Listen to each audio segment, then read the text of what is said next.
shame you for proper and appropriate cat care. Fair enough. All right.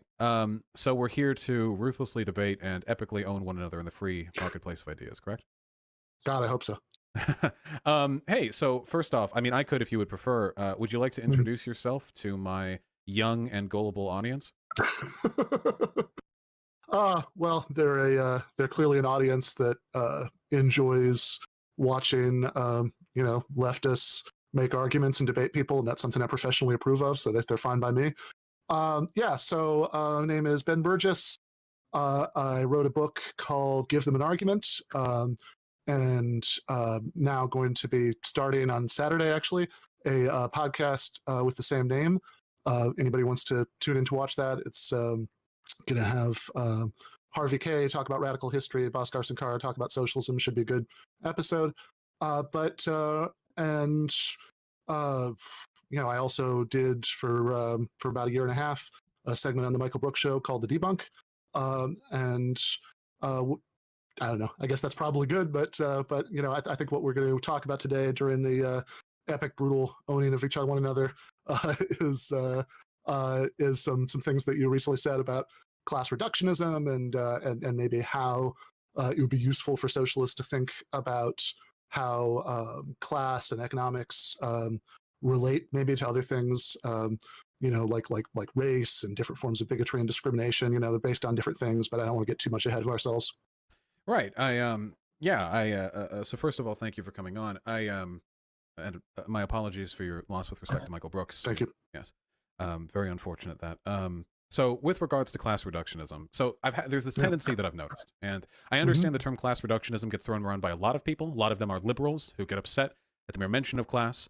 It's obviously not the spirit I'm trying to evoke here, but I have noticed there are some people who I'd consider proper leftists, usually Marxists, who are very sometimes keen to reduce any given social dynamic exclusively to a class one, which is frustrating for me because this is something that I deal with when trying to debunk Ben Shapiro type arguments. The approach initially is nearly identical. The Marxist, who I accuse of being a class reductionist, and the Ben Shapiro type will both say, oh, well, you have this problem and that problem with the black community in America. But then if you look at it, it turns out that actually, well, this is a product of poverty or this or that or the other. And so really, this isn't a race thing. This is a classism thing. And then the divergence there is that Ben Shapiro doesn't give a fuck about poor people and will just go, it's a classism thing, and then stop implicitly saying it's justified by the meritocratic failures of whoever he's talking about. Whereas then, of course, the Marxist would go on and talk about class issues. So credit where credit's due. They're obviously better there. But there's more to it than the class, of course. There are very much race or gender or sexuality exclusive issues, or if not exclusive, then the very least irreducible, that sometimes get looked over, and it worries me. So that's my opening pitch. Sure. All right. So two thoughts about that. First of all, if somebody denies when it comes to something like police violence, you can probably hear that. He agrees. You can if you want. By the way, we're not offended. Yeah, I am actually gonna open the door. Yes, I have a cat. I have a cat as well. We're all familiar with the rigmarole. Guys, tomorrow we're getting the new cat, the hairless one. Oh, nice. Yeah, gotta go out.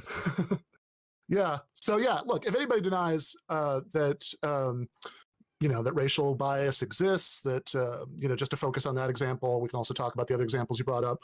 Kind of gestured at just now, or that racial bias plays a role in things like police violence, then that's certainly somebody I have a disagreement with. And if I don't think that that's a very common position. I certainly don't think that any of the people that you mentioned in the initial segment that a few weeks ago, which I know is ancient history in Twitter time, but I think I said Angie Speaks, Peter Coffin. I don't remember if I said Jimmy Dore. I think I said Kyle Kalinske has tendencies to this effect. Chat probably remembers better than I do, but yeah, I vaguely recall. I think you did mention Jimmy Dore, who's actually the only example that I can't really fight with you about, because I've never really watched Jimmy Dore. The only clips I've ever seen of Jimmy Dore were ones that were on the Michael Brooks Show, where he'd like say stupid shit about Brazil. So I never really felt any impulse to check out his work. But beyond the Coffins and Angie Speaks, Kyle Kalinske, you also I know mentioned the Chapo hosts, and also Glenn Greenwald. So Glenn the, Greenwald, I think that may have. I think if I were to rephrase that, I think it would be more that I feel Glenn Greenwald is very permissive of class reductionism, or perhaps that he is ideologically inclined to work with people of that lens, less so him himself. But I think that still stands as a very similar criticism. I'm just clarifying with that one. Gotcha.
All right.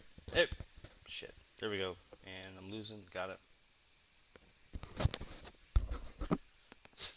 Clicking the microphone made the screens jump around, but I'm on. I'm on.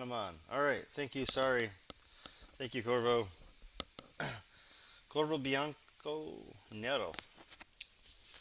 All right. Now the screens are jumping around. I got a few people on each stream. A few people on YouTube. People here. All right. Yeah. All right. Sorry. Um. Yeah. I mean, I think anybody in power is just a fucking prick, basically. You have to be in power in one of our world powers. You have to be corporate owned, so therefore you have to be a tool bag. Just the worst. That's how I feel about all the people in power. You to get there, you have to be the worst, and that's yeah. Putin is absolutely no exception to that rule. He is the worst, and he got there because he's the worst. Because he's ex intelligence, just like ex CIA in America. He's ex intelligence in Russia. Uh, Deal with these.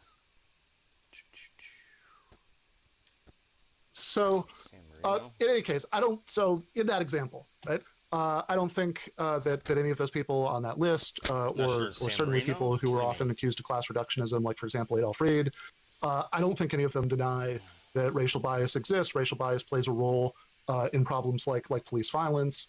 I'm sure you can find people, on Reddit and other places who do, because in my experience, there is no subspecies of stupid shit that you can't find somebody on, Reddit or Twitter who believes. But I think that where maybe there are certainly I don't differences know. in emphasis, maybe differences in approach. Just sticking with that example, are going to be on things like, okay, so is it useful to frame police violence as in primarily. I mean, I'm unfamiliar, and I guess yeah, I shouldn't blanket say blanket as far as bad leaders in particular countries. I mean, there's I'm sure there's ways to be uncorporate owned leaders. I'm sure it happens, and usually America's CIA assassinates them. So I know it happens. I don't happen to know this particular one, and honestly, if even if I did, I just got out of an ass kicking of a shift, so it's not ringing a bell. But without, I mean, yeah, that's okay. Fucking the opponent. Um, yeah, they're notoriously powered countries like France, Germany, Italy, Great Britain. The Japan dynasty at some points. They're dynasties because they're corporate owned. So the leaders of those countries are nefarious, and they do bad shit. There's ways to get to be a good leader, and there is ways that happens. It's just it's few and far between. racial terms, is that either descriptively accurate or useful politically, in terms of forging the broadest possible alliance to do something about it. And there, I think it maybe does matter whether you think that, racial bias, again, certainly plays a role, right? Like there's a really good debate between Radley Balco, who's a right-wing libertarian whose economic views I hate, but who's very good on some of these issues, and some ghoul from the Manhattan Institute about this at the Soho Forum, where Balco cites, for example, a study showing that not only are there racial disparities in traffic stops, but that they increase that the racial disparity narrows as after sunset, exactly, right? So I find that pretty compelling. On the other hand, I think that my strong suspicion is that if we could magically erase racial bias tomorrow, then there would still be a considerable racial disparity in police violence. Usually good. And the primary reason for that is this kind of aggressive, militaristic style of policing is primarily a problem. Seems like a government tool. My loathing of Ben Shapiro is second to none, but sometimes opportunistically, I'm sure he does say true things. Is primarily a problem in poor neighborhoods, and because of the racial history of the United States, slavery, Jim Crow, redlining, etc., poverty is wildly unequally racially distributed, and that might seem like 6 of one, half dozen of the other, because are we just talking about race or some phrase like structural racism, or are we talking about the economic ripple effects of past systems of racialized oppression? But the reason that I think that that distinction actually does matter is because it tells us something about how we might try to do something about it, right? So I certainly don't think the element of racial bias should be ignored, but I also think that it's a mistake to send poor white people, poor people of other races, the message that this isn't your problem, right? This is someone else's problem. Maybe you're being asked to be an ally in the sense of kind of altruistically caring about this on other people's behalf, but you don't really have to worry about it. When instead, should say, all right, well, this, there's certainly disproportion, but this is a much more general problem, and everybody should care about trying to do, not if you're rich, because if you're rich, the police are protecting you and deferring to you, right? But everybody else. Yeah, I guess I should. A couple of you guys on here. I'm doing okay. I just got off a long day of work. I'm a bartender. I just got out of work. Freaking quit my job today. Quit my job for my new boss being an asshole. And I'm gonna get stupid high, have a few beers, and get warmed up with some annoying news, and then rant on some annoying news. But yeah, I'm a little bit exhausted. It was a long day. And but I'm not that high yet. I just started smoking. It's just been a long freaking day, really long day. I should care about this, and everybody else has a stake in trying to do something about it. Right. I don't disagree with I think most of that, save for the parts where you said you disagree with what I said specifically.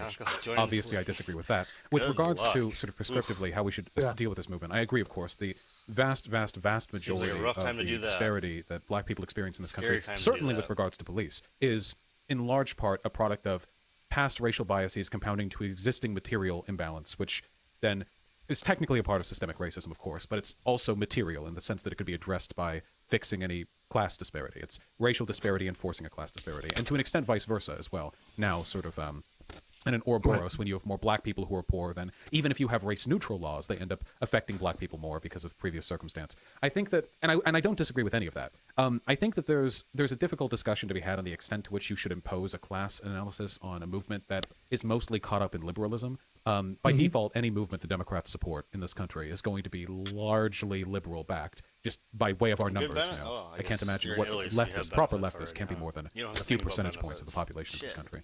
I wouldn't really know, but it's certainly not as many as there are people who sort of vacantly support the idea of racial equality.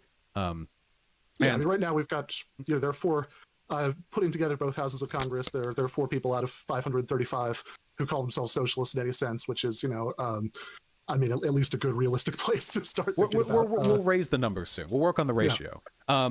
My issue is, so I guess I can branch this, I think, into 3 specific issues that I've seen. The first one, this is something Crystal Ball does a lot, is when they talk about Black Lives Matter as a liberal or like an identitarian movement, which really irks me for a lot of reasons. Much in the same way that any discussion of police without a class angle in this country is woefully inadequate. I think that we have to recognize the only way to meaningfully affect that social interest in the class dynamic there is to work with and then kind of guide or coax movements in a given direction. But sometimes I see this outright dismissal, and it varies to extent. Are you familiar at all with the subreddit stupid That poll? should be right.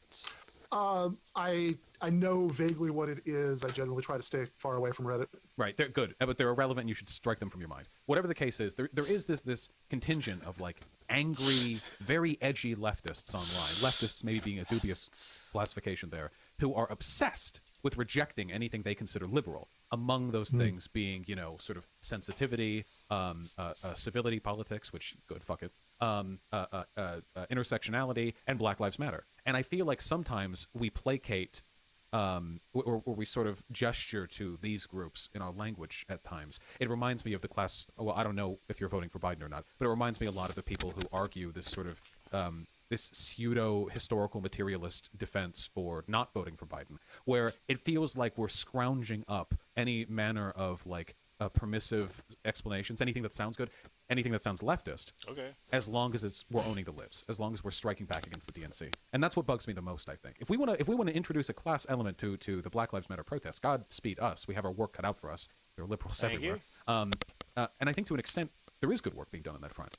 But that work isn't being done by commentators or podcasters or politicians or talk show hosts who are blithely dismissing Black Lives Matter as liberal. I mean, you could have stopped that sentence several words earlier, right? Yeah, true. I could have. But even more so, those people. Yeah. Okay. So a couple thoughts about this. First of all, because I think that is actually important from what I can remember of your original video. Remember, this is something you talked about there, and I don't want this to get lost.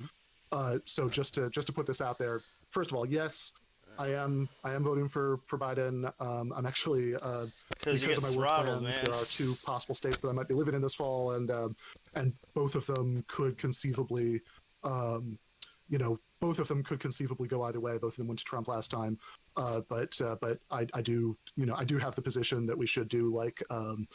You play something too long on one, and did, the internet all of a sudden drops off. Le Pen runoff election. Stream gets cut. When there were people doing things like. So that's why you play it on a quicker loop, with, so you they don't seem to catch it. Clothespins on their noses and maybe not as much on Twitch. I'm more new to Twitch, but on YouTube, saying, I play something too long, fascist. I'll get taken down. Which is the level of honesty that I like for that decision. I sometimes say I'm going to go home and throw up after I do it, but I'm going to do it. Right? Yeah, to be a leftist is to suffer. We're just fulfilling our, sort of God-given emotional state. Yeah. Sure.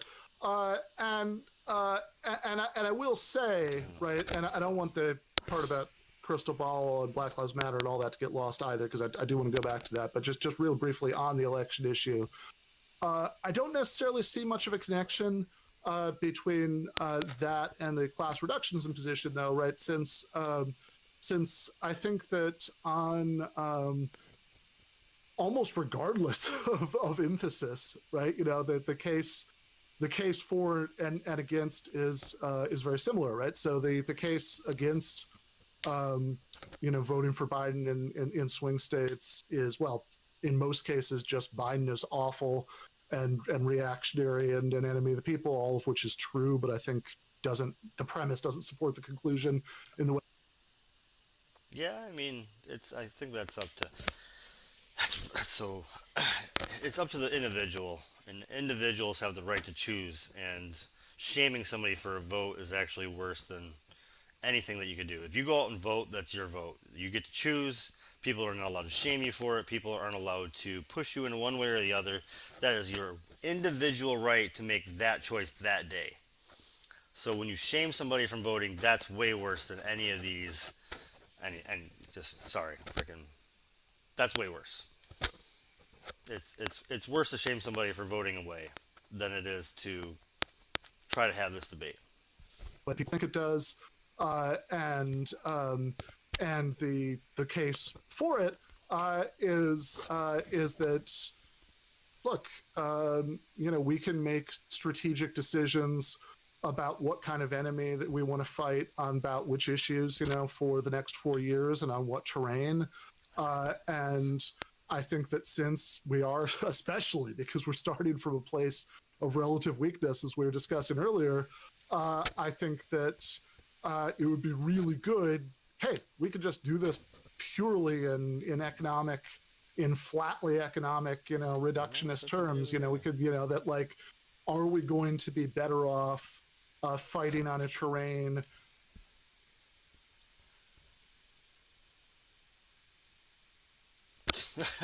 Oh, I thought I was gonna be able to answer that one.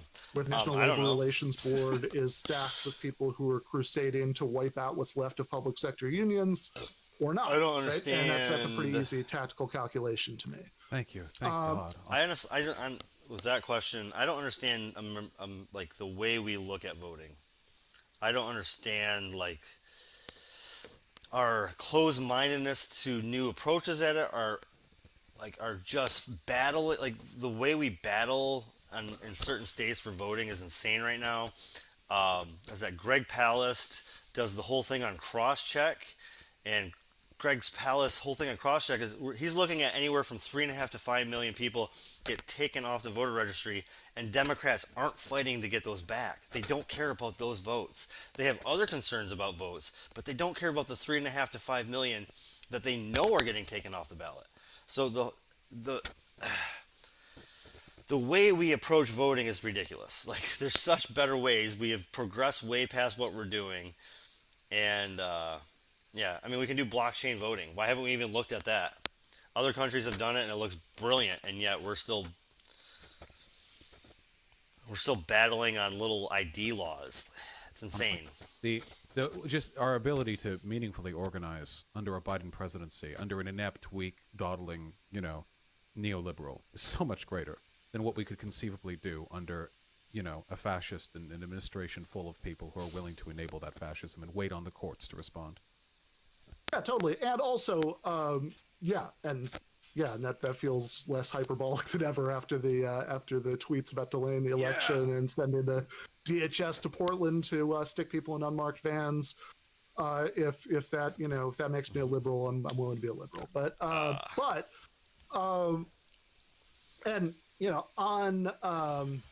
And there are people on your list, right? Not all of them, but some of them, who do disagree with me about that subject. Like I said, I'm not really sold on the ways that they necessarily my favorite necessarily relate to each Pokemon is other. kind of a But fun story, just so and this doesn't get lost. I've said it so many times I don't Crystal even know Ball if and I'm Black going to Lives say it wrong Matter now, because and all of that, right? Snorlax? I can't speak to what Snorlax? anybody might say Snowman? on Reddit, right? Snowman? But I have watched a decent amount Slowmans? of the Rising. We had and, 1,000 nicknames, and it's been lost in like the stories that we play. But I'll listen to Joe Rogan while I go on runs. It doesn't when take a lot of the thought. game first came out, I caught my snowman, so, and for I was example, so happy. I listened to the one, the episode of Joe Rogan's show, And it's been a joke at my expense from ever since. I don't know, earlier this summer, late spring. Oh, I will. Where Crystal and her conservative co-host Sagar. I love that comment. Yes, guests, absolutely. I'll jump on that bandwagon. I live in Florida, and DeSantis can kiss it. He is blocking the right to protest in our state. He's making it legal to hit protesters with your car, and I'm for a general strike. I am for all-out protests. We need to protest to change things, and he's anti-protest. Politically incomprehensible. And I'm not. How can you say you're free speech and anti-protest? Not a big fan of that. I think that in some ways He can kiss it. he's where like a lot of Americans are. And that they have when I political travel, people are like, instincts, "Oh, you're from Florida. You must love that DeSantis." And go I'm like, off in "No, different man." directions, but they He don't said people can think hit me about with it their all the car. time like weird people like us do. So People can hit me with their car. So No, you I'm not get cool that with kind of that. Chimera effect. But He made it legal for them to hit me with their car. But in any case, right? I'm not cool with that at all. Sometimes, right, Rogan will assail the Trump administration's immigration policy. Or he'll defend Medicare for all. He's interviewing Dan Crenshaw. Okay, well, that would Other be a different times, game like this then. one, he sided with Sagar about the. And the funny thing the is, I repression of drive the by protests, like, the way Joe anti-mandate and Sagar protests put it all would the be, time in Florida, and I'm like, I could repressing hit you with my car. The riots. And your I governor, suspect the one that we you got all love, that, would but be okay with that. I would hope so. I'm sorry. They don't even get it, man. No, They don't I even would hope get so. it. It's very black and white to me. Oh, they don't even get that they vote for somebody that would let them get hit by a car while they're sitting there That episode, right, I protesting listened against to 2 masks, hours protesting of, against of Crystal Ball I don't know, defending everything. Defending They still the have protests, they still saying, have pro-Trump talking about flags all of that the they police wave for repression that's protests. It's already like, dude, existed, talking about how let's move on. Trump's call to call in the troops, would make things 1,000 times worse. And I have to say, like doing a very good job in a very hostile 2-in-1 sort of environment that like I kind of I was about to put this in a way that might implicate people I'm related to. I want to be real careful about that. But no, you can't. No. It's a tradition let's- on this stream to implicate as many people as possible. let's say one could understand how somebody could listen to that and think, man, I really want this person to come to my next post-COVID Thanksgiving dinner to argue, with my relatives who support Trump, because I think she was doing a very good job of making that case, that this isn't just, that this isn't just a bunch of criminals, that this is based on a real complaint, that the repression of it has been outrageous and horrible, and without grandstanding, but in a way that's like actually might make people who disagree with part that of the twice. American culture right now is to divide and conquer, right? So. Yeah. I think my vivid memory for whatever from that like Rogan, deep-rooted connection it where is, and Sagar then just from there goes off. they trigger on this, people on this it's talking just point where the reason that you don't have to like these you break down movements, policy the to BLM somebody and riots, go, are you whatever, for this? Are you for this? Are you for this? impotent Oh and shit, you agree with me on a bunch of stuff. additionally, the reason why the corporations are supporting them, And that's with what we the need to little do. We black just need to squares address people with on their, issues, sort of tacit and they support realize and that there's more in common messages with the is workers because they were than there's less. brainwashed by Frankfurt School workers have more in academics common who are than Marxists any who could ever have instilled with weakness in the elites. minds. Or he went off on what is essentially the Jewish question. I mean, he didn't mention any Jewish people, but he did talk about Goldman Sachs quite a bit. It felt like signaling to me, at least. And afterwards, Crystal Ball just sort of nodded, I understand, of course, when you're in the company of somebody like Sagar, it is not possible to respond to every dumb thing they say because you are inundated with talking points that you have to respond to. But that one, it really rung negatively with me. I don't want to get too hung up on the Crystal Ball Saga relationship specifically. I would just say, look, something it's, a dubious, it's very detailed actually, like grade by grade. It has different steps of the whole thing. We both had debates with I haven't looked Stephen into it in Molyneux. detail myself, but I've seen high and school so walkouts I think in my area. that like people in like an walking out of environment school like saying that, we're not going to go to school today. certainly, look, this is we don't something agree with this. I struggle with all the time, And because like I'm never sure. it's not after the acceptable in fact, most schools. What the right line is between every time some assumption that's crazy and wrong. Government trying to keep its hands off of something is very restrictive in the way people are allowed to speak in versus school. trying to stick to what you think the main thing is that you're talking about, and trying to Mr. Freedom, to make a DeSantis, case in a way that might freedom. That might mean something. Well, not to Mullen if that's who you're talking to, but to people in the audience, who might go either way on that. Right, versus the stuff where the next day you're like, boom. All right, I'm gonna beat this one to death, and then we're gonna go to NPR, and we're gonna have to look at my face while I listen to some NPR on podcast. And it's my Tuesday NPR takedown. I'm only do one clip. I looked at NPR for so freaking long, and it's all the same this week. It's all just Ukraine, Russia from different perspectives. So I don't think we need to do that all day, huh? But Jimmy Dore had Lee Camp on for a minute, and I'm giving Lee Camp every minute I can get this week because he has been completely censored. An American doing news in America, a comedian that's born and raised in America, that's completely American, and it's. Our special guest with us because we're going to be talking about RT. He is a comedian, political satirist, friend of the show. He hosts the Government Secrets and Common Censored podcast and was until very recently the lead writer and host of Redacted Tonight with Lee Camp on RT America. Let's welcome Lee Camp. Hi, Lee. How are you? Hey, Jimmy. Freshly unemployed and loving it. Man. Me too. I feel for you, buddy. That's such a, I was just telling you before we went on air, I thought once Trump became Oh, it's not president, censored. we would get ourselves past all this stuff, but apparently not. Apparently, they're just too convenient of a target. So let me just do the story really quick.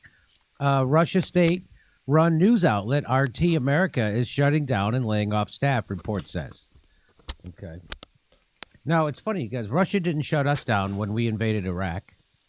Or Russia didn't shut us down when we illegally invaded Libya, turned it into a failed state. Russia didn't shut PBS down. Right?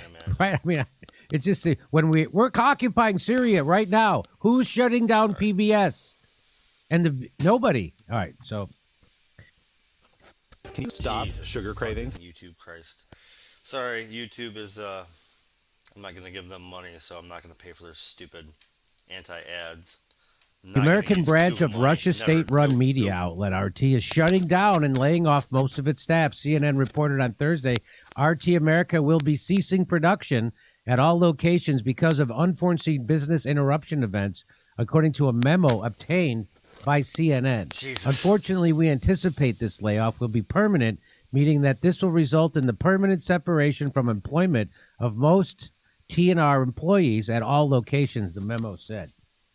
It was previously announced that social media access for RT and state-run news site Sputnik would be largely shut down in the EU. The state-owned Russia Today and Sputnik and their subsidiaries will no longer be able to spread their lies to justify Putin's war, European Commission President Ursula von der Leyen said on Sunday. The layoffs at... Yeah, guys, I mean, that when people have that amount of hate for any particular group of people, that's their own fucking shadow, right?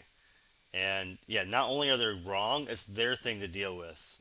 And the fact that they're not dealing with it makes, they're never going to be a better person. They're never going to grow interiorly. You have to get rid of those shadows. You have to get rid of that hate that's going to bind them up and cause them just deep down hate. That kind of hate is never going to cause you happiness. It's going to just cause more hate. So yeah, they're the poison. They got to work on their own shadows. And that side of that, I don't even have to talk to that side of poison, because when I see somebody that's that poisonous, you just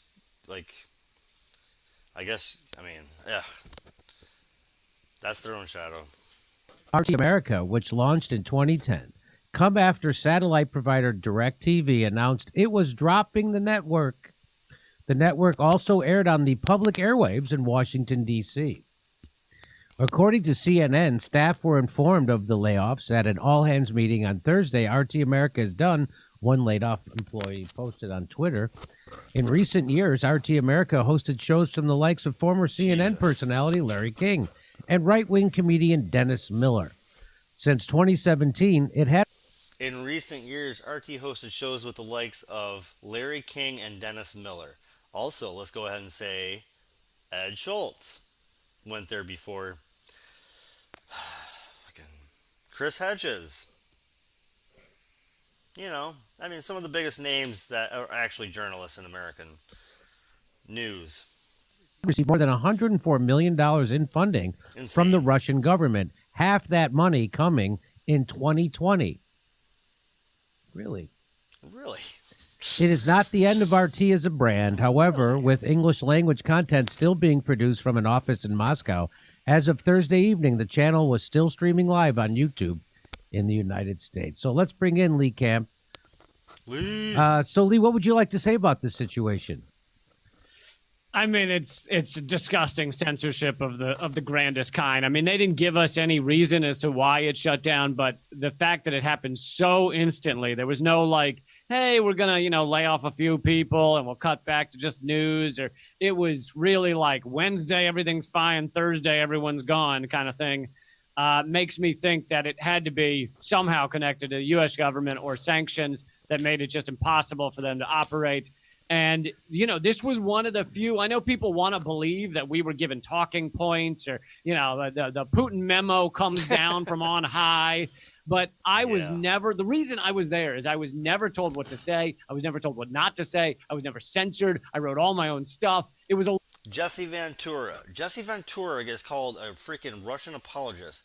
Jesse Ventura was a Navy SEAL, an American governor, a fucking WWE wrestler, a college football player. He did everything that you would fucking ask somebody to be an American. And what's up, Bisky? He's completely American. He did his show on RT because RT was the only channel that wasn't going to censor him. That kind of American is the kind of person that went to RT America, which was owned by an American company. It's not owned by Russia. It's owned by an American company. Level of freedom on a television network that is A little bit about censorship at the moment. This is Lee Camp on Jimmy Dore's show. And Lee Camp has been censored. An American in America doing American news, being labeled a foreign agent is what he used to say on his show. His show has been completely deleted and eradicated.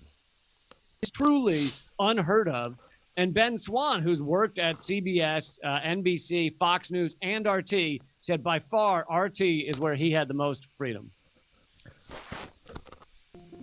Now that we switched to Frontier Gig Fiber.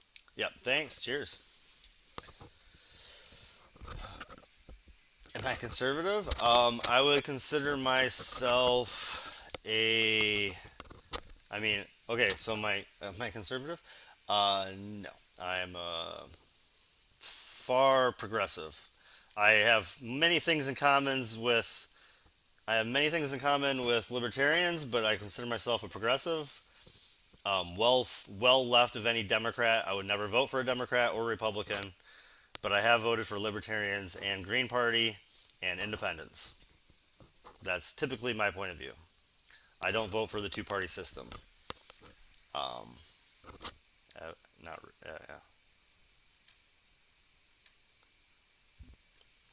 And my two big slogans are, just for anybody new, my big slogans are, I want a general strike, because workers need some freaking rights right now while we're getting battered. And, yeah, right, let's just... I filled in for Jesse Ventura, former governor, right, and former Navy SEAL, right, and a WWE I was never told wrestler. what to say when I was filling in for Jesse, but it's just I can't get over the crazy amount of censorship that's happening. I can't get over that there's people actually cheering this on. Have you seen people happy about this, Lee? Oh my God! You look at the Liberati on Twitter, and they are must. thrilled, fucking thrilled that RT America. That how dare there be any dissenting voice? How dare there be an anti-war, anti-imperialist show on any of our airwaves? It truly is disgusting. Because the thing is, you don't have to agree with every word I say or any of them to realize that there should be this freedom of press. There should be freedom of speech, and instead, even journalists. Don't see that this is a threat to their job, to the idea of journalism. The fact that it's being celebrated is just truly revolting. And it was for me at least, it was cross-platform. The show obviously canceled from RT America. The Redacted Tonight YouTube videos the day before that were banned across Europe and the UK. And my personal podcast, Moment of Clarity, was deleted from Spotify. And all of that happened within 3 days. Why would your personal podcast be deleted from Spotify? You're an American citizen, right? Indeed, I am. Born and bred. What? I don't understand. So why did they give you a reason at all? Spotify. No reason. It's just there's clearly discussions about time to cut off anybody who works at RT. Wow. That's and insane, this guys. is, again, this is happening as the United States is currently. So when you have something that happens in multiple platforms at the same time frame, all deleting somebody like this, that means they are conspiring against you. It is not a conspiracy, okay? Oh, that is freaking just crazy. Helping a genocide take place in Yemen, bombing Somalia, and occupying Syria illegally. The latest estimate on the number of deaths the U.S. has caused with our wars on terror over the past 20 years is 6 million. Like, it's mind-blowing number. 6 million dead, and yet they're not cutting off, CNN for promoting those wars, or Fox News, or MSNBC. Those are all great. Funded by Raytheon, Lockheed Martin. Love them. Yes, they love war. And believe me, they love this war. Brian Stelter's already tweeting out how their ratings are doing great because of it. He's all proud of it. He's actually talking about it. they were complaining how their ratings were down since Trump lost and Biden was in. It's like, oh, everybody's bored of the news. Oh man, this war is great for ratings. Oh, we love this war. It's great for ratings. So fuck mainstream media. When people tell me that YouTube or alternative sites, man. You guys are so yeah. CNN lost what 40% of their viewers the moment Trump left office. Now they've got them all back. Yes, I think they lost more than that. But you're right, and so war it sells papers and it gets clicks, and especially when they're the ones. No one in the United States that I talk to knows that we overthrew the Ukraine government in 2014, and installed a hostile government to Putin, and then started funneling arms into Ukraine, and nobody knows any of that. Nobody. To Nazis, to dudes with literal swastikas on their helmets. These aren't like top secret Nazis. These are Nazis. These are real Nazis. Yeah, these aren't secret Nazis. But they say, oh, no, the president of Ukraine is Jewish, so how could there be Nazis anywhere in Ukraine? Yeah, well, I just had former UN Weapons Inspector Scott Ritter on my one remaining YouTube show, and he said that it basically whether Zelensky wanted to or not, the government is accountable to these Nazis because they're far right and they are willing to kill. That's right. And any politician who stands up against them will be assassinated. So they like killing. They in fact, and I'm just quoting them. There was the leader of the C-16s. He was saying, we like killing. It's fun. And we're willing to do what the West won't. That's what he said. So I think Mad Dog Mattis said the same thing once. Aha! Oh, you should have had Leon for so much longer. Anywho. Man. Yeah, so that was Lee Camp, and he has been deleted. He has been taken out. All but his one channel, his podcast is just completely censored, guys. So check him out, please. Yeah, an American doing American things. He was labeled a foreign agent for 3 years. He's been suppressed in every way, and now he's been completely deleted. Sam Collins. I will look. It doesn't ring a bell offhand. It doesn't jump off the page to me, but doesn't mean anything.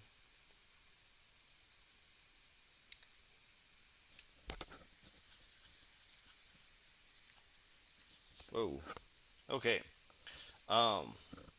So I wanted to do an NPR clip.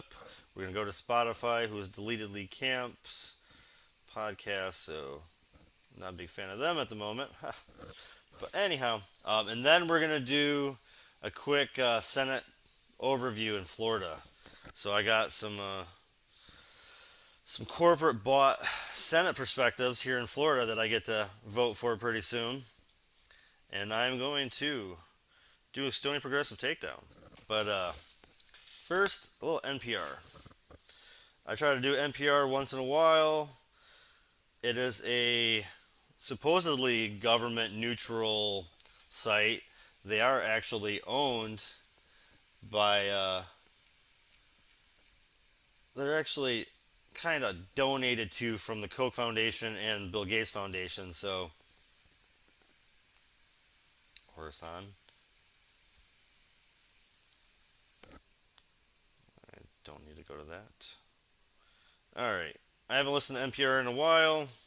I try to take massive breaks from them, and I got to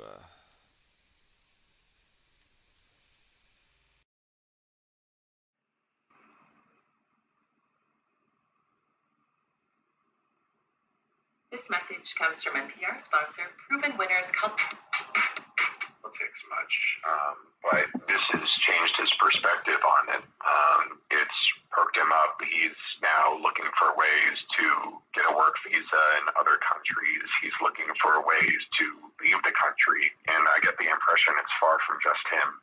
In Russia, you can now receive up to 15 years in prison for publicly opposing the war in Ukraine, or for even calling it a war to begin with. That's according to a new censorship law the Kremlin passed on Friday. It's part of a larger effort to control the narrative of the war inside and outside of Russia. Several news organizations, including the BBC, CBS, and ABC, have suspended reporting in Russia over safety concerns, and a number of Russian independent news organizations have also ceased operations. NPR says it will continue to assess what the new law means for its operations in the country. The law doesn't only impact traditional media.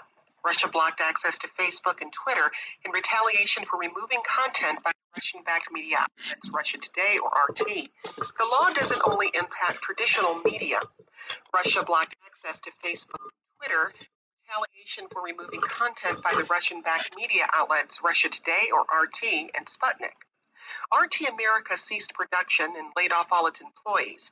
This comes as the media group faces an exodus of employees after Russia's invasion of Ukraine.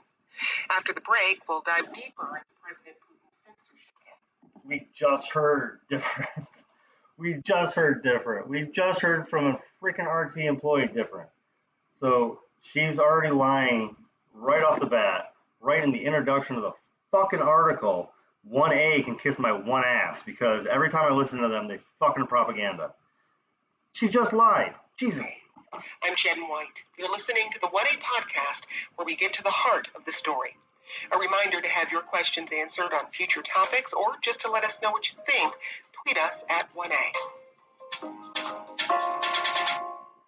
I can't believe she started Support the freaking... for NPR and the following message come from MongoDB Atlas. Get out of the business of managing databases with a leading mission-critical lies about the intro, then they go to a like freaking carbon commercial. Workouts with your own cup. Joe knows that lockdown relationship with someone. To get matched with accounts, people are hardwired to connect with others. To go to betterhelp.com/1A. This message comes from NPR sponsor. You guys had a whole conversation. I was letting you go. From its operated assets in support of a net zero future. You guys were having your own conversation. I was enjoying reading it. I was laughing. I don't know if you noticed. I was laughing the whole time. Learn more Fucking at NPR. ExxonMobil.com. But yeah, I was laughing the whole time. I was enjoying the conversation. But I was letting you guys The go. world's been through a lot. So on this season of the Storycorps podcast, we'll hear stories When I look over this way, when I look over, I'm reading that. Begin again. Listen to our new season wherever you get your podcasts. Joining us today is Johnny Tickle. He worked for RT in Moscow and resigned on the day Russia invaded Ukraine. Good for him. Again, I'm sorry. I just know there's tons of good journalists there, and they're not resigning right now. So that's a very interesting narrative that NPR took. He joins me now from Istanbul, Turkey. Johnny, welcome. Hi, thanks for having me on. And we should note we reached out to RT News for comment but didn't hear back. Now, Johnny, you lived in Moscow for 4 years and worked for RT for 2. How did you end up at the organization? I was approached by a guy who later became my boss, who told me that RT was looking to improve, to become more professional, because it had taken a serious reputational hit after 2014 and Crimea. So it was looking to employ some Western people, some English native speakers who were a little more sensible than the people they'd had previously. So we were looking to become more of a Russian version of BBC almost. How much journalism experience did you have prior to taking that work? I had 0 journalism experience, but I did study Russian in university, so I had good knowledge of Russia, Russian studies, but no actual professional journalism experience. How much did you know about the organization before you started working there? I knew enough. I knew what the reputation was worldwide. I knew some of the stuff it said in the past, but I also knew that lots of the people who worked there were young, ambitious people. Not many people go into journalism to become propagandists. Many people go into journalism because they want to make a difference, want to change the world. And people I met when I was interviewing there, the people I met in the office there, they were the same. So I was actually pretty optimistic about the future of the organization. Once you started working at RT, how did you think or experience its relationship to the Russian government? It didn't touch me at all. The only thing we were really told to do a lot was maintain a lot of balance. So I can give an example. If I was reporting on some criticism of the government by an opposition figure, I was always expected to add the opinion of a pro-government person as well. So I was always expected to give the opposition opinion, and then are they trying to make this sound bad? Because that's what news used to fucking be, and it's supposed to be, is an opinion and another opinion, and you let the two have it out, and the viewer gets to make up their own mind. They're not told their opinion by some millionaire. You get to make up your own mind. Oh, it would be great.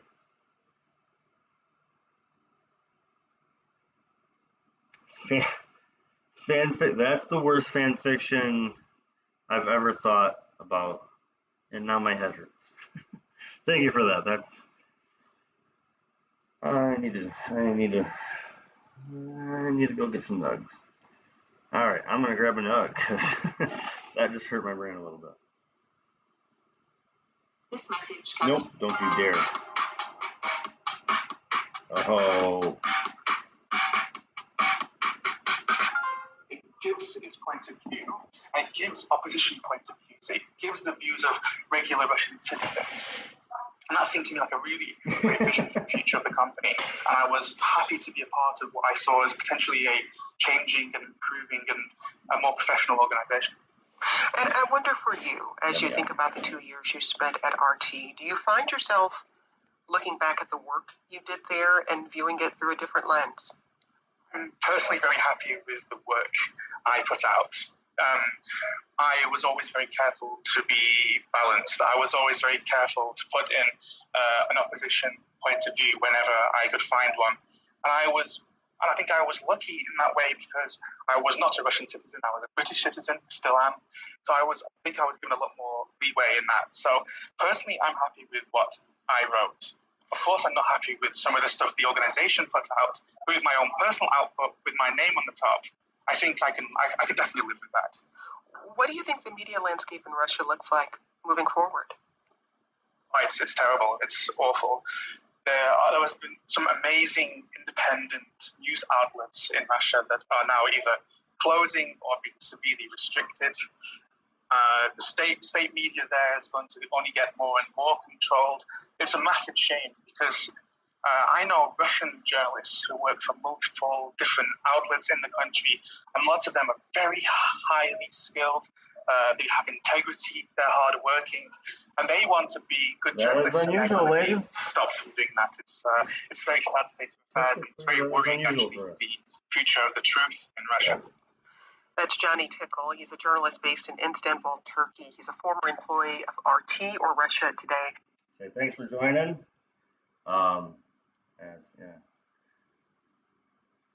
My bar day was pretty awful, so I'm glad to have some joiners, guys. Glad to hang out. Got a couple buddies over on YouTube. Got some wonderful ladies on Twitch hanging out. So I'm gonna blaze one more. I am a bartender. It was a rough day. Like walk in, there was a flood. A cooler was down, so I had to move all the wine, do a lot of extra work because the cooler was down. After that little situation, things kind of like people showed up 15 minutes before we opened. I'm not ready yet. The bar back called off. Everything just happened, and it's my birthday, and I fucking quit. So yeah, so I'm celebrating today. It was a rough day. So people weren't that bad. Customers weren't that bad. It was just all the other shit that could possibly fucking happened. And my manager sucks, and he fucking made the day worse. And so it's like I had to say I don't want to work for somebody that's like you. It was a rough day. So yeah, I am freaking gonna blaze up hard tonight.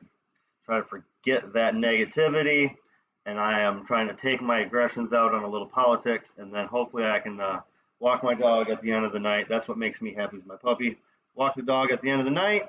Thank you. And do a little yoga, a little meditation, and I'll be good for tomorrow. Come out clean tomorrow, but I'm venting tonight. Thank you, though.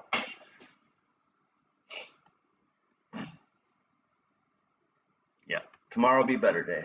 I burn it up, and then I let it out.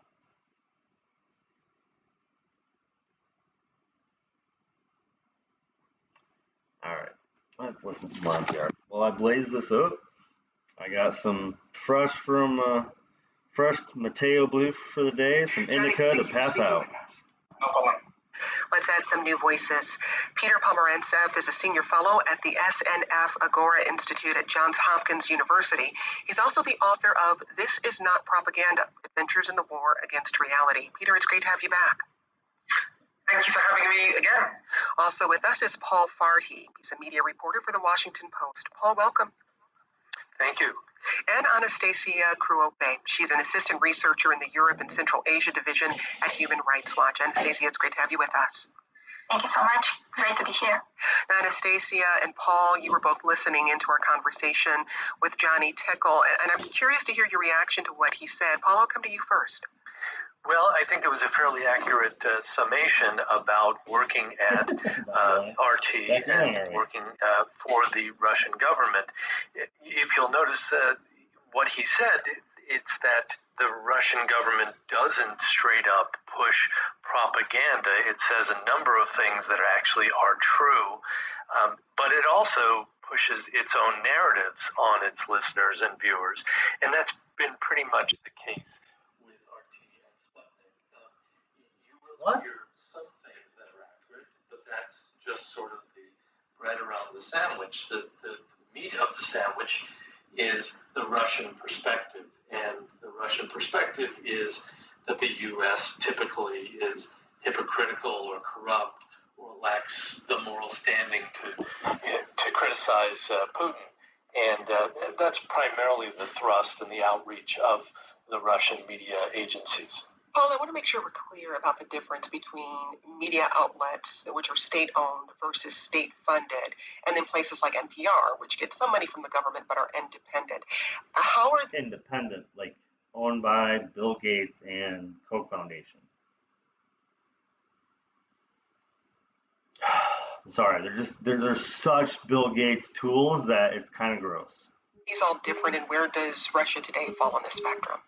Yes, this is kind of a Russian talking point that our media agencies here in Russia are funded by the government, and we are just the same as NPR, the BBC, and Voice of America, for instance, which are in some ways funded by the government. The key difference, of course, is that RT and Sputnik are controlled by the government, that there is no firewall, there is no difference between what the government wants its media agencies to report and what they actually do report.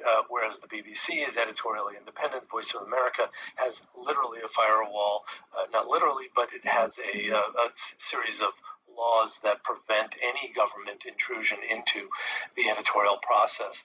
So it's very much different and very much more so independent on the Western side than it is on the Russian side. Anastasia, last year, Russia really began doubling down on internet censorship. How does this new law or these new amendments fit into what's been unfolding in Russia for years now? Well, you're exactly right. It has been unfolding for years, and we saw it with protests in support of Navalny last winter when Navalny came back to Russia, when authorities realized that whilst they have been sometimes successfully blocking numerous websites, they couldn't block posts on social media without blocking the entire social media platform. So they have been pressuring the platforms themselves to censor for the state. And interestingly, they also introduced the law that says that if social media platforms discriminate against state mass media, then they could face blocking in Russia. So Russian authorities have also been sending letters to Facebook and YouTube and others saying stop blocking this and that person who reports for Russian state media. Fast.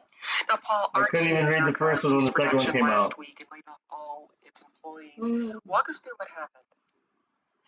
Yes, well, it all fits in with the whole story of the invasion into Ukraine. Following the invasion, there was a strong pushback by Western news organizations and the counter reaction by Putin himself. And so one of the measures taken against RT was the blanking it out on various American platforms. For instance, DirecTV got rid of RT. They had carried a channel with RT.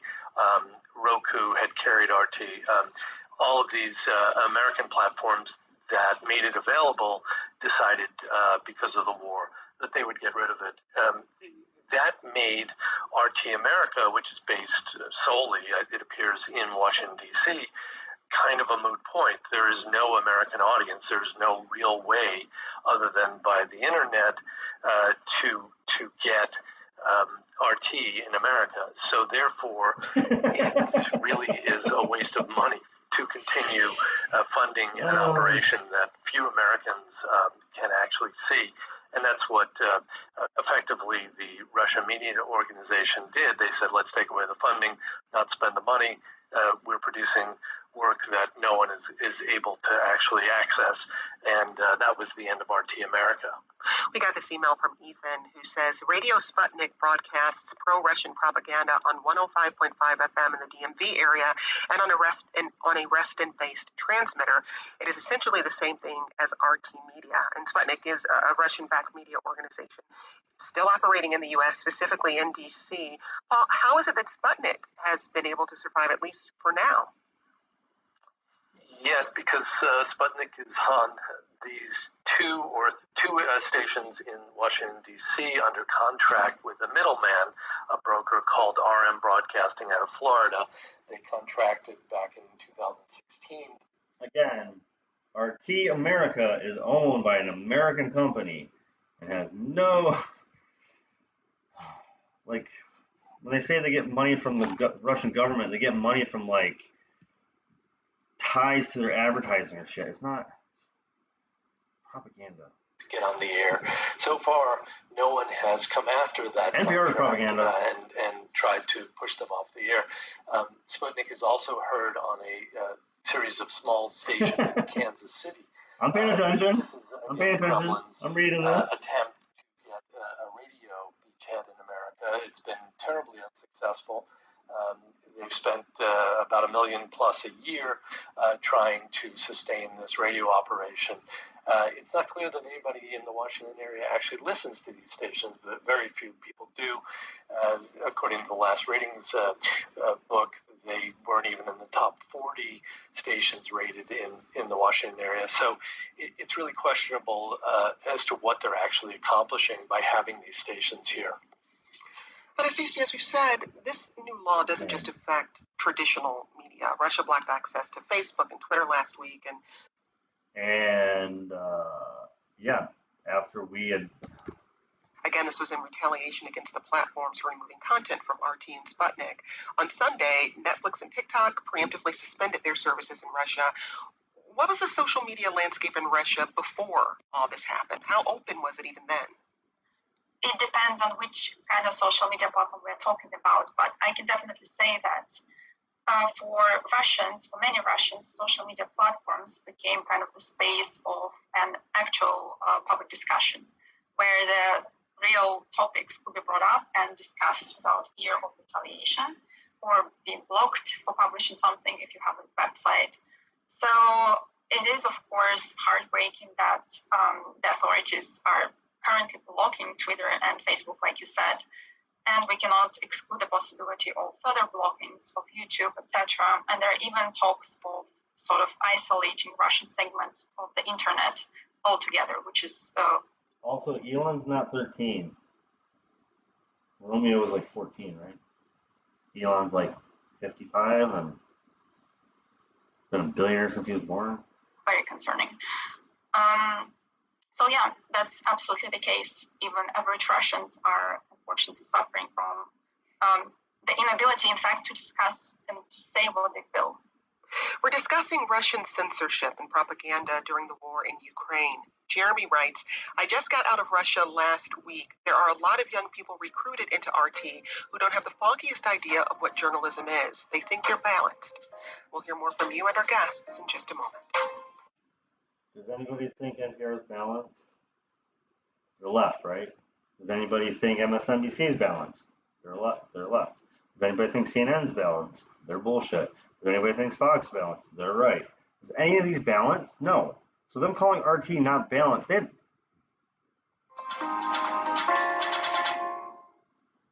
This message comes from NPR sponsor Saatva, the comfort company. Saatva luxury mattresses are sold online and priced at a therapist has to a healthy relationship with someone. To get matched with a counselor within 48 hours and save 10%, go to betterhelp.com/1A. Nope. Support for NPR and the fear that we felt Youngbird was feeling in his federal prison. It began shutting down. All right. This one is from Consider This.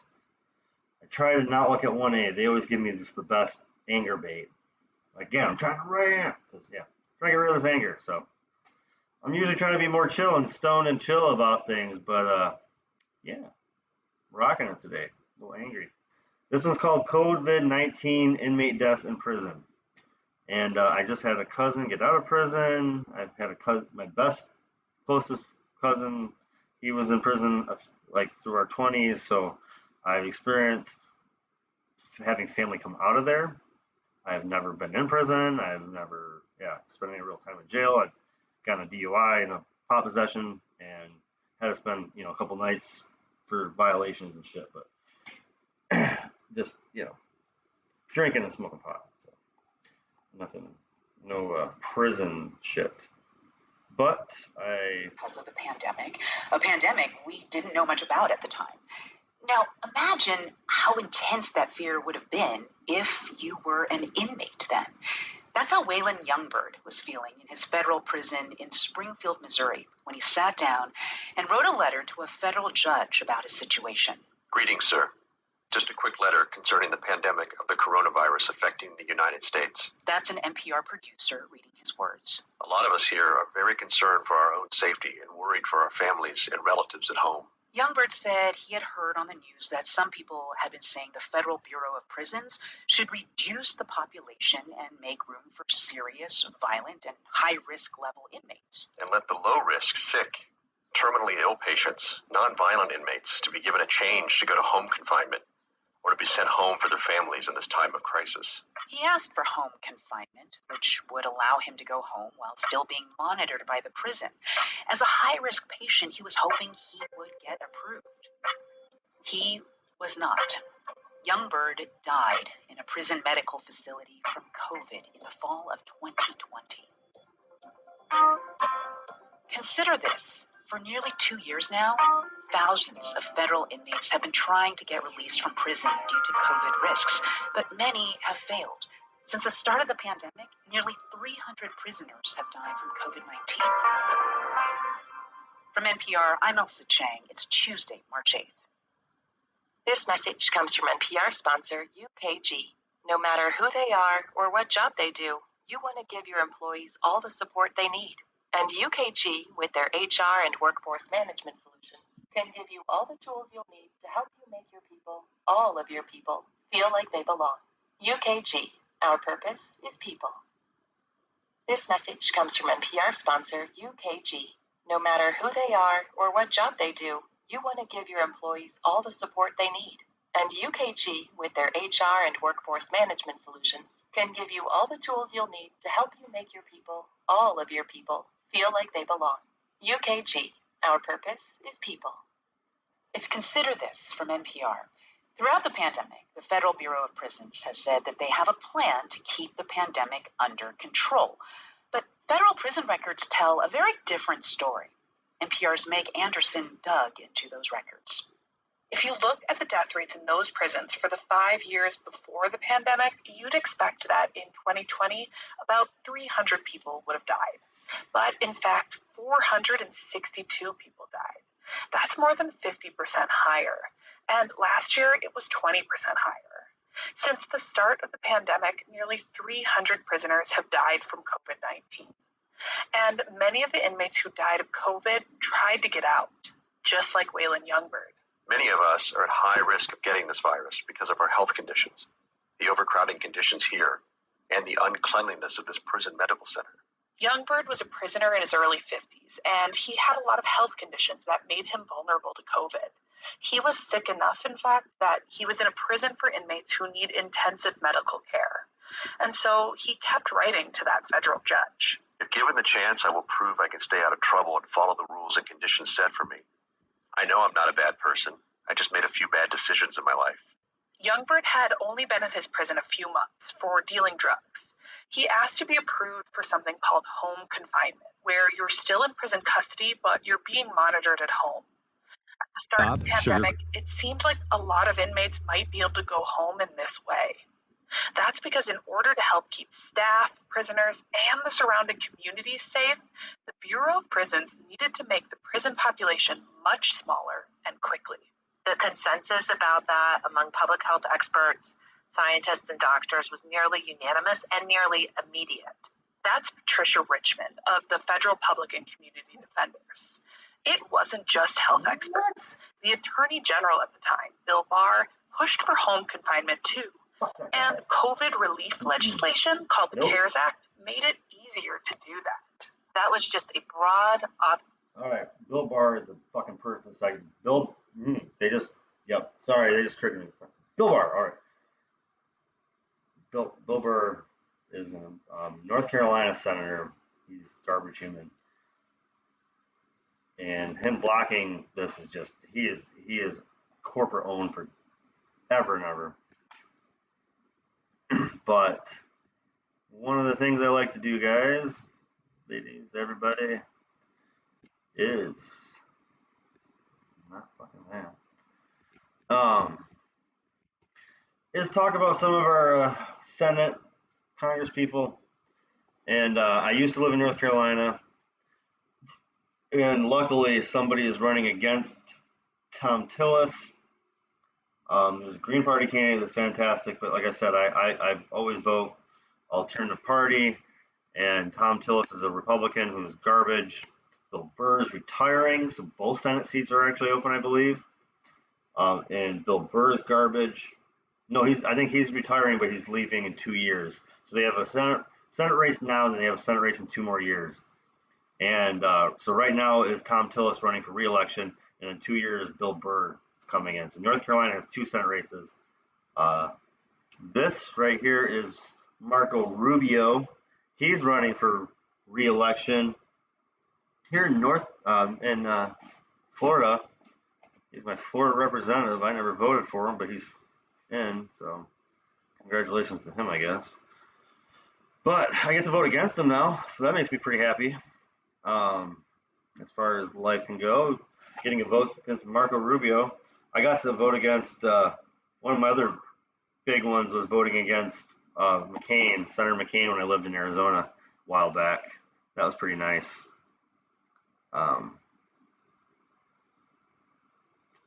Yeah, so yeah, when you can vote for a Green Party, I always say go for it. When you can let people know about how bad the representative is, I think you should go for it. If you want to look in the past, I've already done stuff on Tom Tillis, and I've actually had 2 clips now where I've supported Matthew Ho. So my actual state that I get to vote in, I have Marco fucking little man Rubio. I can't remember. What did Trump, if somebody remembers, what did Trump call him? Now that I got both chats going here. What the hell did Marco, what did he call him? Little Marco Rubio, or I don't know. His insults were so weak but so funny still. Anyhow, Marco Rubio is a member of the Republican Party from the U.S. Senate for Florida.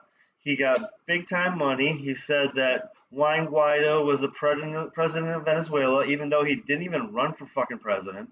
And, yeah, anyhow, I hate this guy.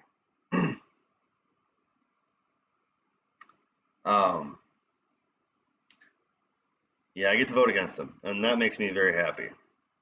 So anyhow, Marco Rubio is just, everybody knows who he is, right? Like that's not a hard one to come up with, and really you just need to know. It's such an easy just glance over, like Marco Rubio. Oh, right, he's a special foreign agent, basically. Guy, absolutely. He's saying a little bit of anti-war stuff now, so we're supposed to all be fine with him. No. I don't know. It's Marco Rubio. Like, kind of makes me gross actually having to like tell people. He wrote a letter to. Oh, I don't even. I don't even. This is all I gotta say. All right, here we go. Marco Rubio. He is over these last few elections. He has raised 114 million fucking dollars for his campaigns from 2009 to 2022. In 13 years, he's raised 114 million dollars. Corporate shill, human garbage, piece of shit. Is that enough? Little Marco Rubio. All right, I've done these. I think there's a lot of first timers. So, Club for Growth. Club for Growth is a super PAC for Republicans. Their money is hidden and funneled. It is just essentially people are as gun ho far right as you can think. Elliott Management is a hedge fund management company. Goldman Sachs is Wall Street, of course. Blackstone Group is a private hedge fund group. And Valstone PAC is a dirty money super PAC that is like hard as fuck to trace. That is Marco Rubio. Does that sound like the kind of person that I would suggest you voting for? No. I am grossed out by this person. Like I said, Club for Growth, Elliott Management, Goldman Sachs, Blacksmith Group, a PAC that's horrible. Florida Crystals, what the fuck that is? Bank of America, does that sound like good? No. Morgan Stanley, ooh, that sounds good. Wells Fargo isn't even in fucking Florida. Why are you giving them money? Because they're a bank. Because they're a bank, man. Like, it's just wrong. Oh no, you guys are, all right.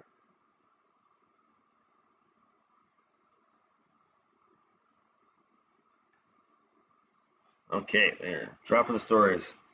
Yeah, so that's little Marco. He is just Senate Conservatives Fund, Morgan Stanley. MCM Group, that is just hedge funds, PACs, and billionaire groups. It's just not the best. All right. Let's watch little Marco's latest video, and I'll read these two fan fictions on my Twitch. But let's listen to little Marco talk for a minute. Does the United States recognize Juan Guaido as the president of Venezuela? Nope. Stop. Okay. I know I gotta put on the headphones. I go with thought.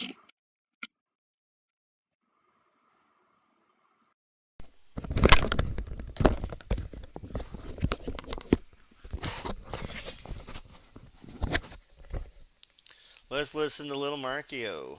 All right, let me double check on my replugging in from NPR. All right, good. Mic's on. Started off the show with the mic off, so mic's on. All right, let's listen to little Marcio while I read these stories. All right, ladies. We recognize his leadership in Venezuela, yes. Do we recognize him as the president of Venezuela? Is that not our official position? It is. So why would we meet with a dictator, Nicolas Maduro, without telling Juan Guaido or the ambassador here in the United States that it was happening? I know you told them afterwards. Why wouldn't we coordinate with them beforehand? We did coordinate with them beforehand. We met with the opposition before that meeting. You met with the opposition after that meeting? I will take that. I think it was the other way around, Senator. I assure you it was after that meeting, and certainly the ambassador feels that way. He was not aware of it until after that meeting. You are aware that the Venezuelan oil industry is in shambles after years of mismanagement, corruption, to personal piggy bank. They produce on a good day, about a quarter of what they're used to produce, what we would all remember as Venezuela. And every informed person in oil industry will tell you that if we were to buy all of it, and we can't because some of it's already contractually committed, it would be an insignificant impact on U.S. economy. So but it would be a huge benefit to Maduro. It would be millions of dollars for his personal piggy bank. So is this meeting, the secret meeting that occurred this weekend, which was published everywhere, is this part of a Russia strategy, or is it part of a general pivot in the broader Venezuela matter? There's zero pivot in our Venezuela strategy, Senator. The first and foremost, and I can only talk about it to some extent in this setting. I'm happy to talk to you about it in another setting if you'd like, or after. Well, it's not you. Not because it's classified, but because it's confidential with another government, another country. for a number of reasons, but first. All right. I will. How many people you got over here? A few on each, huh? Okay. I don't.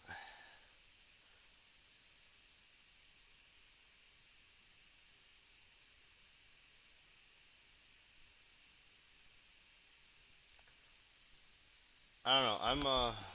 I'm pretty high. It'd feel a little awkward reading right now. Honestly. I'm getting to that happy buzz moment, but I don't know.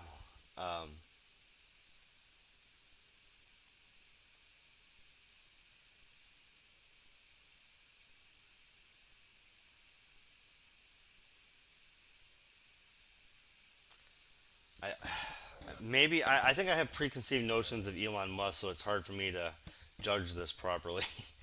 Because to me, he's just a rich kid who pushed his way into a company and then did okay with it.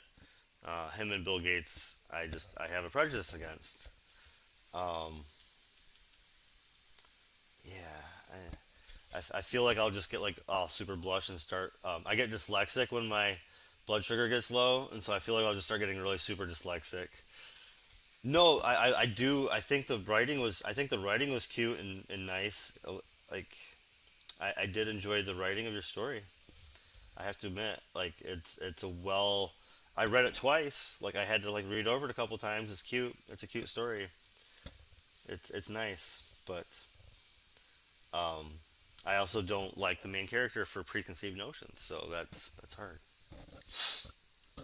Foremost, the mission was about visiting and checking on the welfare of our incarcerated Americans. Nico, yours made me blush a little bit too. Yours got me a little. And as you know, we have made regular visits to the office for that purpose. We were also seeking to so that's get awkward now. the Venezuelan government back to the table with the opposition in the internationally monitored peace talks. And then there were a number of other things that we discussed. I blushed at Nico. Why did they leave those negotiations? Do you recall? They left them because they objected to the extradition of one of Alex Saab. Yes, exactly. Yeah, the guy that was helping them to steal gold and sell it to Iran. But I think you'd agree that if they were willing to come back to the table with the opposition, that would be a good thing for the opposition's goals. Actually, I don't really think it would matter. Maduro's he's a habitual negotiator, but he never leads to anything. That's why the Vatican won't even host him anymore. Other countries don't even want to be involved anymore. He uses negotiations the way Putin does, habitually, to divide and demoralize his opposition. Wow, I forgot who he was talking about for a minute. It's not America, right? He's not talking about us. I sometimes forget.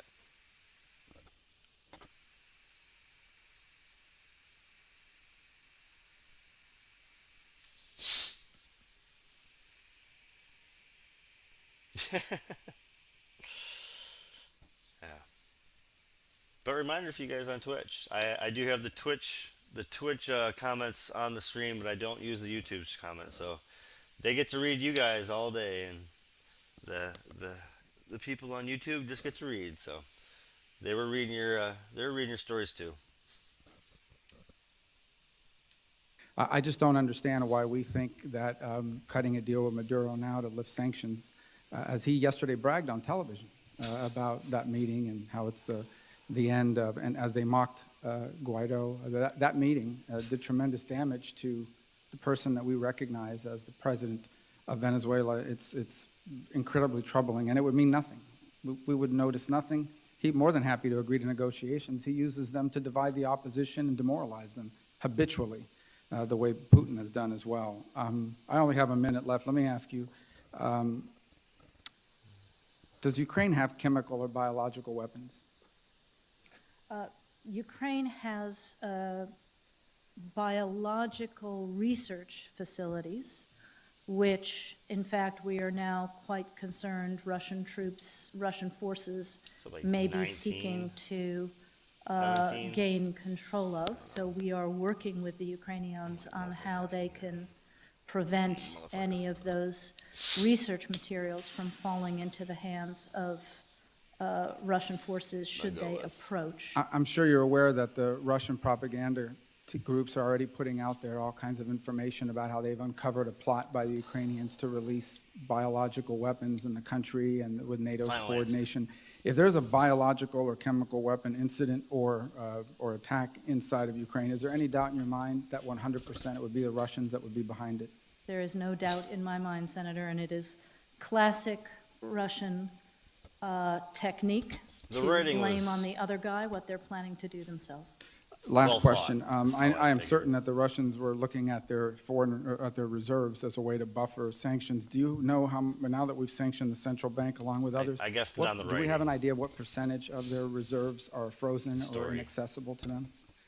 Virtually all of them are now frozen. You notice that the country's been under currency controls for almost 2 weeks now, and the whole point of putting so many of these top 10 banks under sanctions is to make it impossible for them to get access to their cash in hard currency. Yeah, so he's almost the worst. This is, all right, so like I said, I don't vote Republican or Democrat, and if I'm going to take out little Marco, talk about little Marco for a minute, I have to talk about his Democratic counterpart. I only feel it equal and shared opportunities. Oh my goodness. All right, I just looked at the money. I forgot how much. I look at these in the morning and then I go to work all day and I forget about it. I think I was kind of actually, sorry Bisky, I think I was actually talking a little bit too much kind of ADD, and I might have lost. I went down to only like a couple people on YouTube. So, but my moderator did enjoy your story. They saw it. All right, so Val Demings gonna run. I get to vote possibly against her as well in the primary, but she's the top. She's the top, I guess, possibility. Charlie Crist is running again in the state as well. I get emails and Twitter freaking blow-ups all the time from him because I live in his area and they have, I guess, access to me somehow. I don't know. But she is currently a first-term Congress representative, is going right up and trying to run for Senate now after one term, after finally getting an election in, after losing many elections. And her biggest one is Emily's List. Emily's List is not some private little company, guys. They are massive, massive pushers of influence. And they are her primary source of income. Always interesting when Walt Disney gives you money, because you found me. And like I said, I lost everybody a little bit ago, so.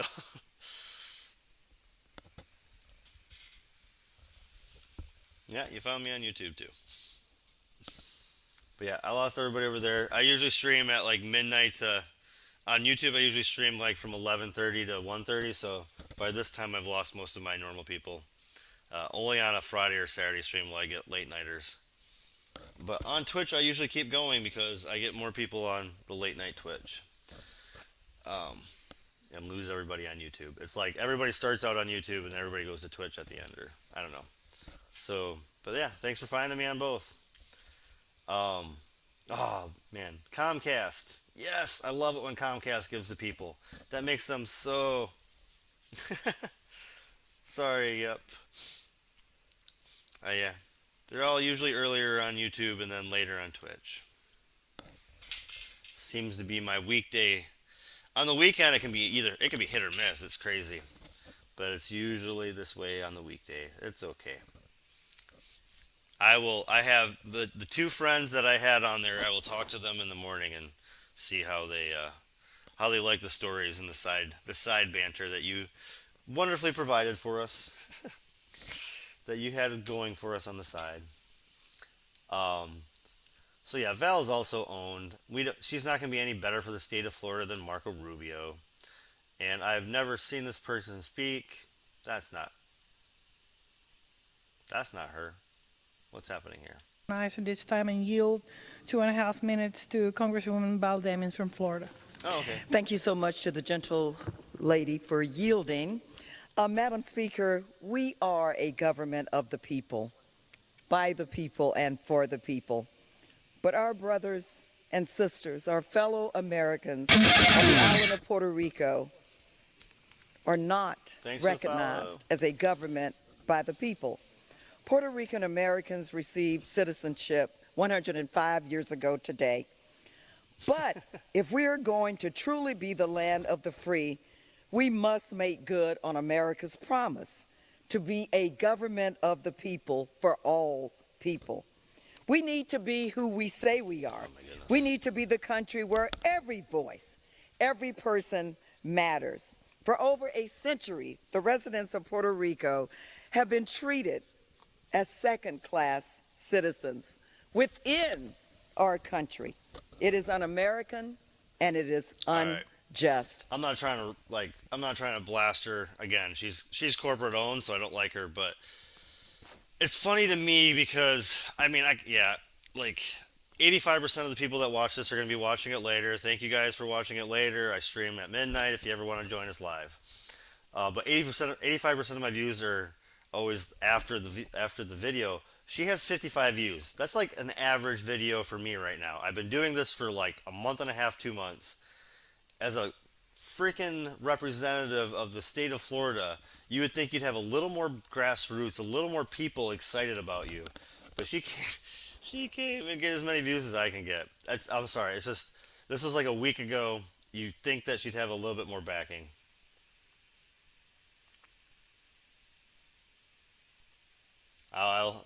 Thank you. Thanks for hopping in. Take care tonight. And yes, I'm almost burned out of my anger, so I'll be good tomorrow. Thank you for letting me rant. Second-class citizens, not only in their vote, but also in health care, senior assistance, and the child tax credit. This is wrong. Today, on the 105th anniversary of citizenship for Puerto Rico, it is time for us to stand up yet again and declare that equal rights are an American value, Absolutely. that fairness and justice are American values, and that the Americans on the island of Puerto Rico must have justice, must have fair treatment, and must have statehood. We fought this year to ensure that the residents of Puerto Rico would start to receive equal treatment on federal programs like Social Security, Medicare, and the child tax credit. This fight is not over, and we are not giving up. Yet even with the weight of this fight for a century, I feel optimistic. In fact, I feel better than I ever have before. She had to look, she didn't even, come on, it's a 2-minute fucking speech. Come on, okay, you know what, I'm going to say this because I have a few friends thinking about running and shit. If you're going to do a 2-minute speech on the Senate fucking floor, on the Congress floor, have the shit memorized. Don't look down the whole time. It's a 2-minute speech. You're doing it on the floor with CNN, do it. Like, this is the kind of shit that they make clips of if you fuck up. So, if you want to be anybody, get that shit memorized. You put that shit on, like, come on, that's basic 101. Have spoken with a clear voice, with a fair and open vote, and demanded that it is time for full representation. I am grateful for the leadership of Congresswoman Gonzalez-Colon and Congressman Soto on this issue, and I look forward to continuing to work in Congress until we get this done. Thank you. All right, yeah. So that's all for that end of the stuff. I did have one other clip I wanted to go over. It's another longer one. Ah, shit. Sure. Madam Speaker, No, don't do more of that. here is my partner Why in would equality. I ever want to listen to that? Ugh. Darren Soto. Just because you're from Florida doesn't mean I care about you. Seriously. YouTube their algorithm sucks. I don't know why I'm even trying with them. I look myself up and I have to look like 4 pages to find myself. When I look up my page on a neutral freaking it blows me away. It blows me away. All right, we're gonna finish with one more good long clip, and yeah, and then call this late night a good night. But there's a lot of good stuff right here. Goodbye, you. So I wanted to scream this story from the rooftops as well, as Lee Camp has been censored. This story has not been talked about, and Officer Brett Hankinson was acquitted of all charges with the Breonna Taylor case. I think I can scream this one as loud as I possibly can. Officer, the only officer that was charged in the Breonna Taylor murder, and he wasn't even charged directly for murdering her, but just for bullets that went into her neighbor's apartment. Brett Hankinson of Louisville PD was acquitted of endangering Breonna Taylor's neighbors in the raid. Hankinson, the only officer who was charged, fired 10 bullets into Miss Taylor's apartment. 3 pierced the wall and flew into another apartment where families slept. So this is it. The first outrage is that he wasn't even charged directly for Breonna Taylor's murder. He was charged for stray bullets that went into other apartments. But shocker, he was acquitted. Before I get your response, I just want to play a short clip from my interview in Louisville last summer with Breonna Taylor's aunts. The body cameras are after the fact, though, after everything had taken place, like because we was told that there was nothing, and the evidence that he got, is blurred out. Some has been deleted, some has been, you know what I'm saying, like tampered with, per se. Some of the voices, some you can't see some, but you can sure hear the conversations that went on. So We just went from corrupt to just mind-blowingly illegal. You're not allowed to delete body cam footage or edit it or anything like that. It's disgusting, and we outraged. Like I get angry just like thinking about it and talking about it. Just that fire, that angry is it's mind-blowing that my niece lost her life for some machine. Yeah, so this shit could have been avoided. Them to interview her or to, do you know Jamarcus Glover type situation, if that was it. I think what's really insulting. I don't want this to happen. This kind of stuff. But I think it's going to be another one of these cases that's going to make the whole system fucking fire. You can't keep killing people in their fucking sleep. You can't keep killing people laying in their fucking beds and expect nothing to happen. And eventually, that's gonna be the spark that takes up the tinderbox. You briefly mentioned it. Well, the mayor's office fiercely denied that this had anything to do with trying to seize Jamarcus Glover's house. But on Breonna Taylor's birthday, the city buys the house for $1. I think they flipped it or something to somebody.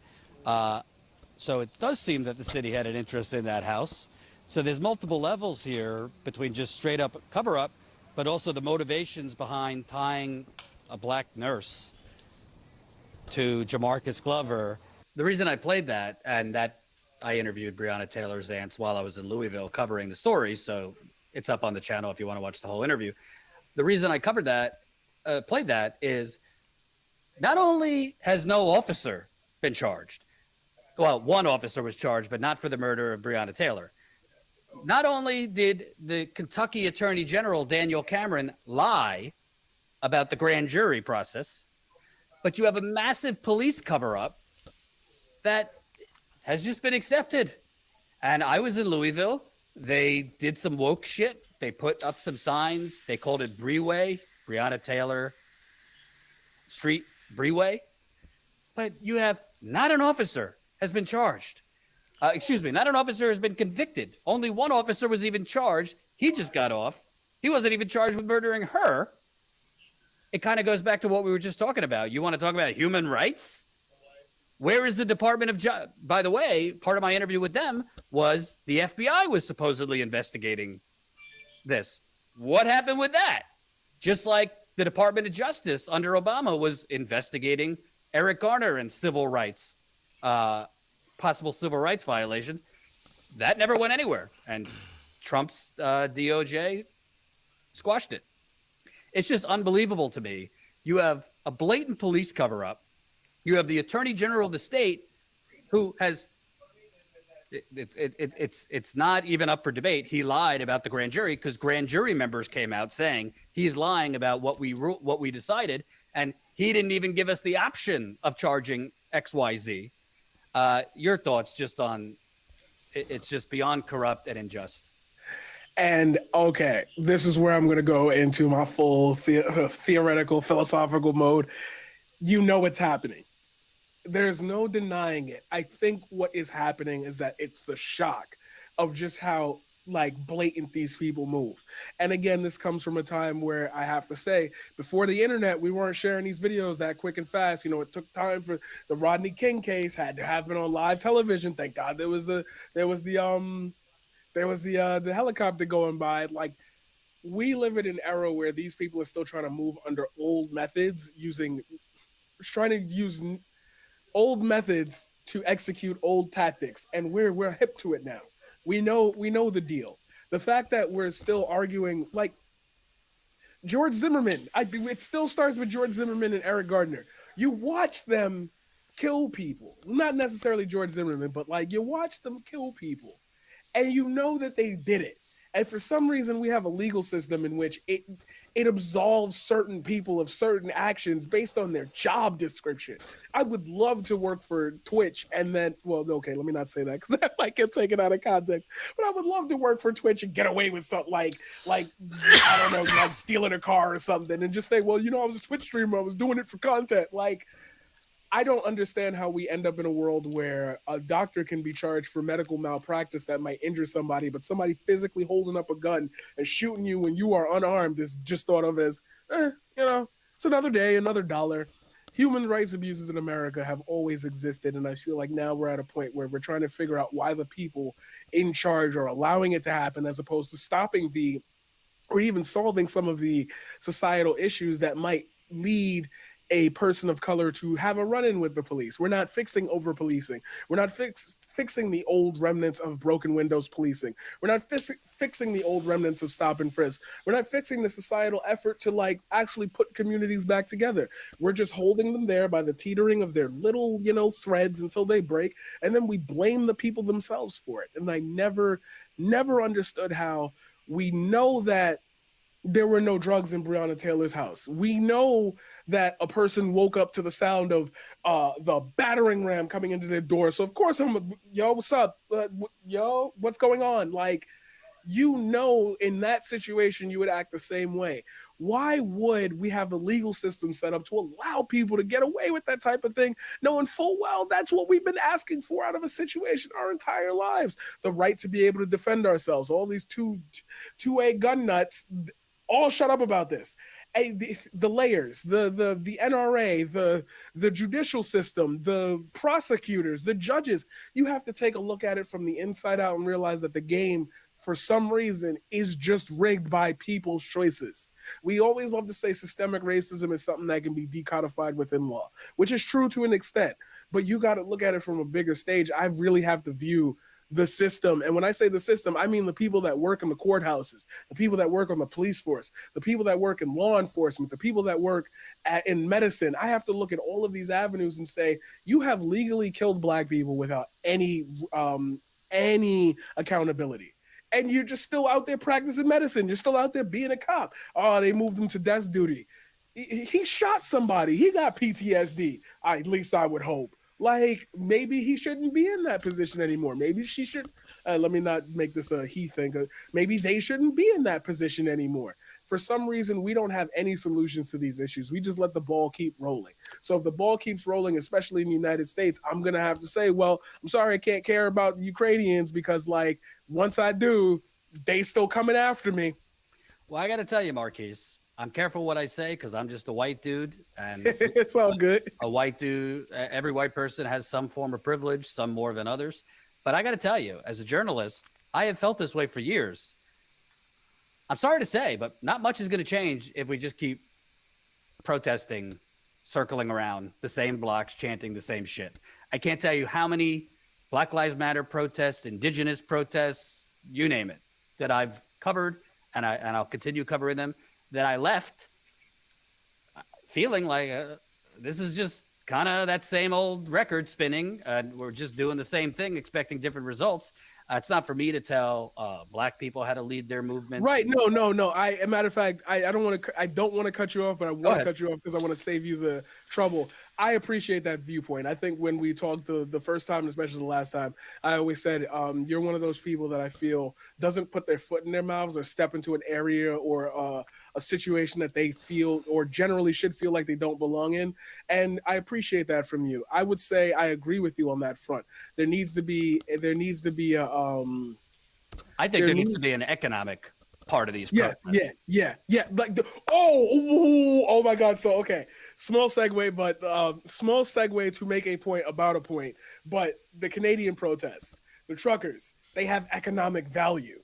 They have a thing that they can hold over the government that forces them not to be able to take certain steps with them. Oh my God, I don't want to risk the cargo. They're causing billions of dollars of damage just the same way Black Lives Matter was. But it's their economic weight. They hold the keys. You need the truckers. Now what we're saying is when we start equating these protests, so black people need capital in order for you to listen to us. But you drain the capital out of our neighborhoods. What do we have to bargain with? Our lives. So when we tell you there's a problem, maybe you should listen. But look, here we are again, caring about people with blonde hair and blue eyes, and yet again ignoring all the other things that happen.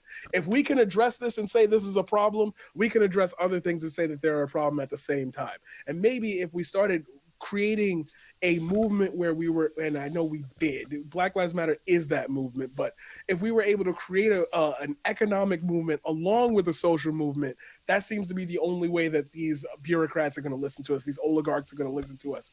Because the only other option that I can see is a complete, and when we say blue wave, I mean, let's just find 50 candidates, let's find 50, 100, 200 candidates across the entire country who are just going to move the country in a forward progression way. Let's work on a large campaign. They can't stop us all. We need to work on larger scale effectiveness because they are able to snuff out protests very easily with the occupying force known as the police and the inactivity of the certain party who claims to care about us, the Democratic Party. We got to hit them where it hurts, and sadly, that's their pockets. And I feel like with the Russia-Ukraine situation, they're finally feeling it. So hopefully, maybe we can use that as a weapon against them. But we'll see. Time will tell. Thanks for watching, and make sure to tune in to Status Quo's daily live stream. All right. I think his thing there was fucking the perfect way to end this show. That was fucking great. Shit, I want to know. What was that? Hold on. Where was the... There. Oh, no. Okay. Marquise Green, the paradigm shift.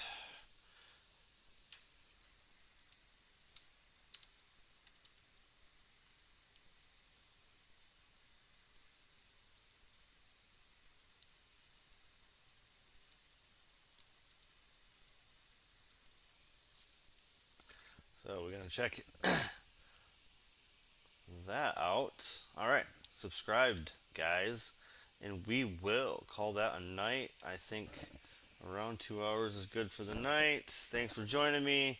I think his rant was the perfect way to finish things, so that was a fun night. Thanks for the birthday love. That was fun. And I'll see you probably tomorrow night, huh? I already have a couple clips already saved up, so definitely doing tomorrow night. Tomorrow's my day off. I quit my job, so I will be getting more days off soon. Probably not, actually, but anywho, yeah, I'm done for tonight. I will see you tomorrow, closer to midnight. Thanks for hanging out. Thanks for watching later.